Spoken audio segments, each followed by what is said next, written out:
Hi friends, ఈరోజు ఈ వీడియోలో 3 యూస్ఫుల్ హోమ్ హ్యాక్స్ మీతో షేర్ చేసుకుంటాను. దానివల్ల ఇల్లు అనేది చాలా శుభ్రంగా ఉంటుంది. మొదటి హ్యాక్ వచ్చేసి క్లీనింగ్ అండి. క్లీనింగ్ ఎప్పుడైనా 3 పార్ట్స్గా డివైడ్ చేసుకోండి. Daily cleaning, weekly cleaning, monthly cleaning. నా daily cleaning fridge compulsory clean చేసుకుంటానండి. ఎందుకంటే నాకు 2 చిన్నపిల్లలు ఉన్నారు. వాళ్ళు మురికి చేతులు అవి ఫ్రిడ్జ్ మీద అలా పెడతారు కాబట్టి డైలీ క్లీనింగ్లో కంపల్సరీ నా ఫ్రిడ్జ్ అనేది క్లీన్ చేసుకుంటాను. ఇక్కడ ఒక టిప్ అండి, మీ క్లీనింగ్ రొటీన్ అనేది మీకు హోమ్ తగ్గట్టు మీరు మార్చుకోండి. నెక్స్ట్ హ్యాక్ వచ్చేసి ఎప్పుడైనా మీరు వుడ్ వర్క్ చేయించుకునేటప్పుడు లివింగ్ ఏరియాలో వైట్ లామినేట్ అనేది తక్కువగా ఉండేటట్టు చూసుకోండి. ఎందుకంటే నేను టీవీ కింద ఇక్కడ టేబుల్ వచ్చేసి వైట్ కలర్ లామినేట్తో చేయించానండి. ఇది నేను డైలీ క్లీన్ చేసిన ఒక 1 అవర్కి మళ్ళీ డస్ట్ అనేది అక్యుములేట్ అయిపోద్ది. అందుకే వైట్ లామినేట్ అనేది అవాయిడ్ చేయండి. హ్యాక్ నెంబర్ 3 వచ్చేసి మనం డైలీ రొటీన్లో కంపల్సరీ మాప్ పెట్టుకోవాలండి.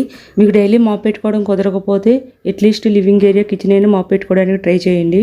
దీనివల్ల ఇల్లు అనేది శుభ్రంగా ఉంటుంది, టైల్స్ అనేది షైనింగ్గా ఉంటుంది. సమ్మర్ డీప్ క్లీనింగ్ ఎలా చేయాలనేది ఆల్రెడీ లాంగ్ వీడియో చేశానండి. మీకు కావాలంటే కింద డిస్క్రిప్షన్లో లింక్ ఇస్తాను. Okay, by.